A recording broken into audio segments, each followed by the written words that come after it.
Hello, this is Allie with the Perception Trainers, author of The Perception Diet, and today I want to talk to you about how to justify manifesting abundance in a world full of poverty. So this is something that I get asked pretty often, and this was actually a request that I got. This video is a request that I got from someone, and it's something that I have been thinking about quite a bit too, and I think that so I've been meditating on it, and I think that I have a fresh perspective, hopefully, that can help shed some light on this whole abundance issue and everything that's kind of especially circulating even in the spiritual realms nowadays about, like that manifesting abundance is spiritual and being rich is spiritual, and that when you don't have, money, or you don't have resources or whatever, that you are in a poverty mindset. And then the kind of implications of this when we look globally, right? Like when we look at entire countries or entire nations of like people or entire communities of people that literally when we look at them, we can say that they did not have a fair shake at having what we have, right? So when you're sitting there as someone who, say, is like living in the Western world, you have all of your needs met, and even like, living in the Western world, right? We got to understand that there are safety nets in our society. There are things that are going to catch you, like to starve to death in Canada or in America or in Australia or New Zealand is a very different situation than to starve to death in rural Africa. You see what I'm saying? That like there are places in the world where poverty means one thing and where poverty means something completely different, right? And so what I'm saying is that a lot of kind of, spiritual people and light workers and even just, people in the West, we talk a lot about manifesting abundance, and we talk about, getting what you want and drawing to you what you want and not being in a poverty mindset, and most of us are looking at our lives and we're kind of, we can be living paycheck to paycheck, we can be like in this kind of poverty situation, but again, most of us aren't. Like, it's not a very common situation where it's like you are on the brink of losing your life due to your poverty, right? That you are one step away from your child dying, and there is no social safety net to catch you. There is no social safety net to catch your child, that it is just you, and if you can't find food in the next couple of hours, that's it, right? And that is a reality for some people on the planet.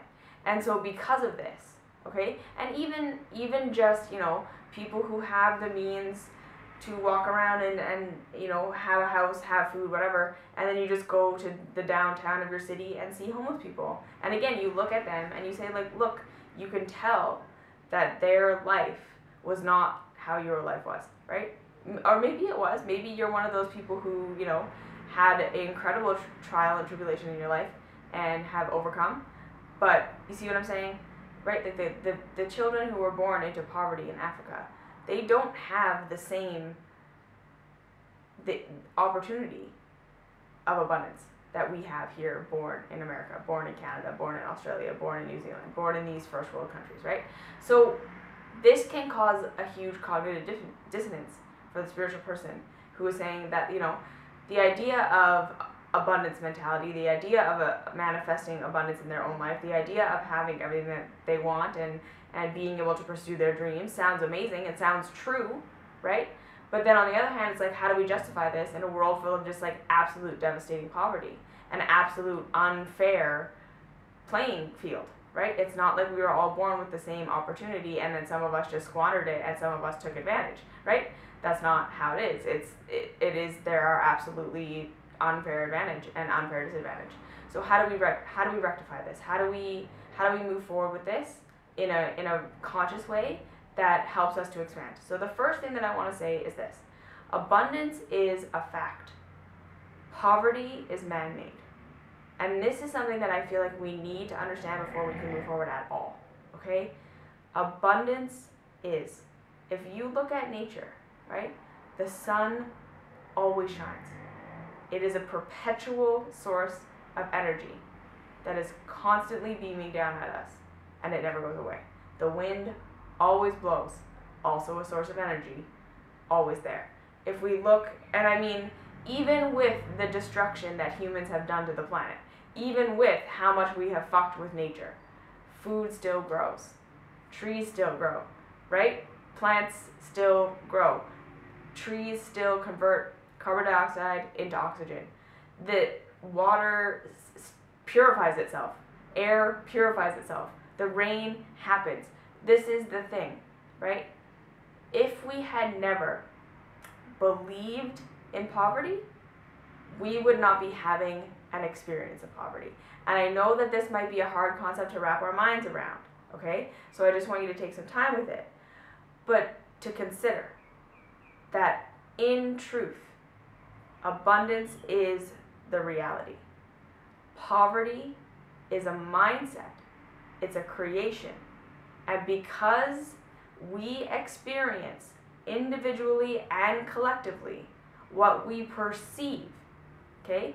We have an experience of what we believe. We have created poverty, okay? So like I say, statistics say there is enough food on the planet to feed every human being, even at 7 billion people. It is the way that we distribute food. It is the economic systems at play. It is the political systems at play that prevent everyone from having food, okay? Even the idea of the fact that, you know, in the West, we are like ridiculous, massive overconsumers, right? We are going above and beyond our needs and even our wants. We've gone above and beyond that. We've gone to the point where we are consuming to a degree where we are literally destroying ourselves because of our consumption. And in turn, because we are a collective, because everything we do affects everybody else, we are causing destruction on the other side of the planet or on, you know, next door, because they don't have enough, and that causes them destruction. Okay? So to understand that because we believe poverty is a thing, that is why it is a thing. Because we believe in poverty, we store for ourselves and don't share with other people. Because we believe there's not enough, right? We do not live in a way that supports everybody having enough. We squander. We overconsume. We over-hoard. We literally do ourselves harm in the overconsumption, just as much as we are doing harm in the underconsumption, in the there not being enough for everyone to go around, right? We're not actually doing ourselves any favors by having so much more than we need, right? But because of our poverty mindset, we hoard, we overconsume, we do all these things that cause us damage, and then because we are a collective, it causes damage to the world. So again, now this thinking that, you know, the people in Africa or the homeless people or whatever, they have a poverty mindset, and that's why they're poor, and it's their fault, and they just need to, you know, think more positive or whatever. I think that that's a little bit of an oversimplification. I don't want to say, you know, take their power away completely and be like they are victims to the Western world that is over-consuming, because again, that takes their power away, and I don't think that that's fair. What I want to say here is each individual is on their journey, and it's not our job to judge where they're at or what they're going through or what their soul's journey is this lifetime, okay? It is our job to individually say, when I live from a poverty mindset, I create poverty for myself and for everybody else. When I live from an abundance mindset, I create abundance for myself and everybody else. So this is the next most important point, okay? You can be rich. You can have a lot. You can be a millionaire and have a poverty mindset. And at the same time, you can have just enough to be making ends meet. You can live in a ratty apartment and be able to afford only white bread sandwiches and no TV, and, you know, you're just scraping by not to get evicted, and have an abundance mindset.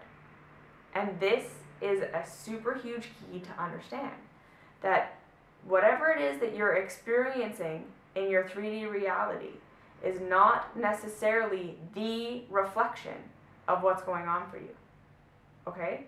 So I want to tell you a story. When I first moved out of my parents' home and we moved from Calgary, Alberta to Vancouver, we moved from like a pretty relatively affordable city living in our parents' house to living in one of the most expensive cities in Canada, living on our own. And I was making minimum wage and I was working less than full time and making just enough money to pay my rent, to have food, and I have a little bit of savings because I always saved a little bit of money, and then have like a little bit of money left over. And I'm going to tell you this, I felt rich. Okay? I was making so much less money back then than I am now, right? Like obviously things have changed and times have changed and we've moved up in the world, but back then, if you had asked me if I felt poor, I didn't. I felt so rich. I felt so abundant. I felt like I could have anything that I wanted. Like I felt like I could go to work, I could make a paycheck, and I could do with that paycheck whatever I wanted.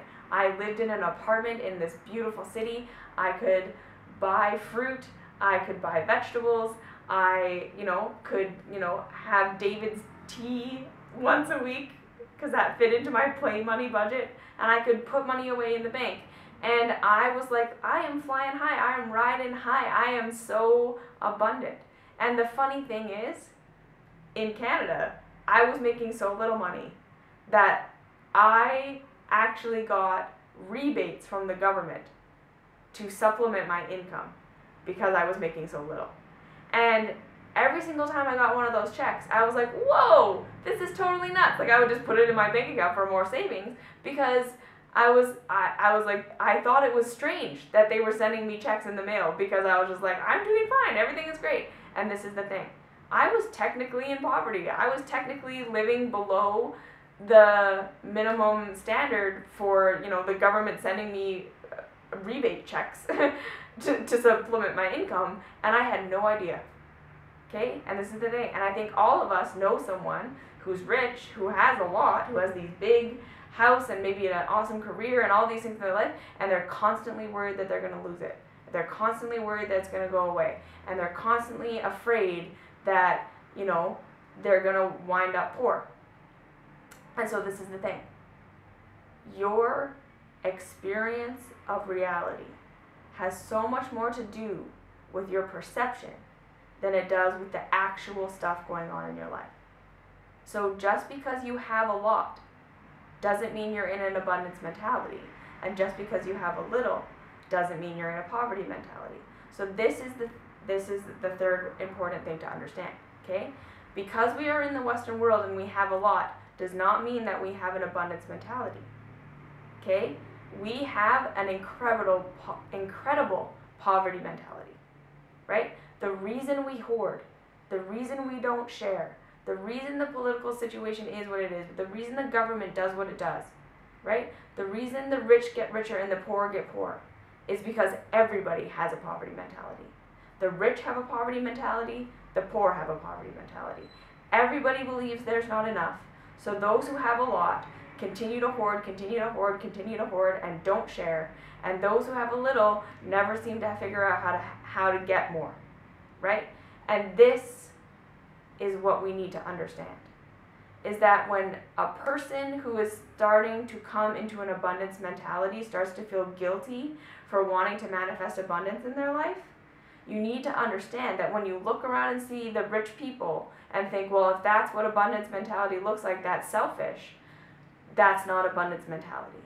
They're in a poverty mentality, and that's why they don't share. And that's why they hoard, and that's why they consume to the detriment of themselves. And then, because we are all connected, it causes a ripple effect that makes it so that other people don't have enough, right? And so this poverty mentality is like an infection that we all have, and we're all kind of expressing it in two different ways, right? We have the rich poverty mentality, we have the poor poverty mentality, but it's all a poverty mentality. So what does this mean about a true abundance mentality? A true abundance mentality is not based on your bank account. It's not based on how much you actually have, okay? It's based on your perception of how much you have. And here's the thing. People who live in a true abundance mentality are the most generous, giving, loving, caring about other people you will ever meet. Because when you feel like you have your needs met, when you are not worried about where your next paycheck is coming from, when you are not worried about where your next meal is coming from, when you believe you are going to be taken care of, you turn around and support other people. This is just how it works. Okay? It's the people who are so afraid that they're not going to have enough that squander and that hurt other people and that don't care about other people and that are too concerned about meeting their own needs to actually give anything to anybody else. So this is the thing. When I was getting government checks because I was, making so little money, I was, in my own mind, right, fully supporting myself. Those government checks, I didn't need them. I wasn't using them for rent. I wasn't using them to pay my internet bill. I wasn't using them for food. I put them in the bank because I already knew how to manage my money. So this is the first thing. I had an abundance mentality that said I have enough. And therefore, I did. Even though I was making such little money and probably no one else could afford to live in the city on that much money. Because I believed I had enough, I did. I never went into debt. I never had to use anybody else's money. I had enough. The way that I lived, I engineered it so that paycheck covered everything. And that's because I was in an abundance mentality. I wasn't focusing on all the things I didn't have. I was focusing on all the things I did have. And that made me generous. I made food for people and gave it to them. I invited people over for dinner. I donated some of my money to charities and causes I believed in. And I was making ridiculously low amounts of money. And this is what I'm saying, though. That this is not a pat on my back. It's like literally I was delusional. But was I actually delusional, or was I just in an abundance mentality? And then because of that, moving forward, every single time we moved up in the world and we got more money, like, we are generous. We give. We are not worried about meeting our needs. And so we become kind of generous people. And this is what I'm saying. So adopting an abundance mentality is not about saying, okay, I'm going to get a whole bunch more. Because again, that's actually a poverty mentality. When you're focusing on all the things you don't have and you're trying to draw to yourself all these things you feel like you don't have, that is not an abundance mentality. An abundance mentality is living as though you have everything. Believing you are provided for. Okay? And this is the thing. You are. And when you start to believe that, I can't even tell you what is going to start to happen to you. I have had so many magical situations where, like I say, I had very little money. I was just making enough and kind of whatever. Didn't have a lot of wiggle room. So if something went wrong and like I had an extra expense or whatever, I didn't necessarily have that money in the budget. And then lo and behold, one of those government checks would show up and pay for it. It would be like the exact amount. Right, so something goes wrong with my car, I didn't really have the money to spend on that, I get a government check for exactly that amount of money, pay it, everything's great. This is what I'm saying. When you adopt a true abundance mentality, all of your needs are met. You will start to experience that reality of abundance, which is all of your needs are always met. Poverty is not a thing. And from there, you go out and you create abundance for everybody else because you're not worried about what you can get. You all of a sudden become the person of what can I give? Because I'm already getting everything. And this is what you need to understand. A true abundance mentality makes you the most generous, giving, loving person on the planet because all of your needs are met. You know that all of your needs are met and that you can give. So it's not about pretending, okay? It's about looking and seeing. Where are my needs being met? How am I in abundance? Focus on the abundance you already have. It's not about manifesting abundance. It's about focusing on the abundance you already have and living from that place and watching that snowball effect to how you affect everyone. Poverty mentality doesn't mean you're poor. You can be rich and be in a poverty mentality. Okay? So abundance mentality changes the world. Let me know if you have any questions, comments, concerns. Find me on Facebook, Instagram, everything's down below. I'll talk to you in the next video. Be in abundance. I love you. Bye.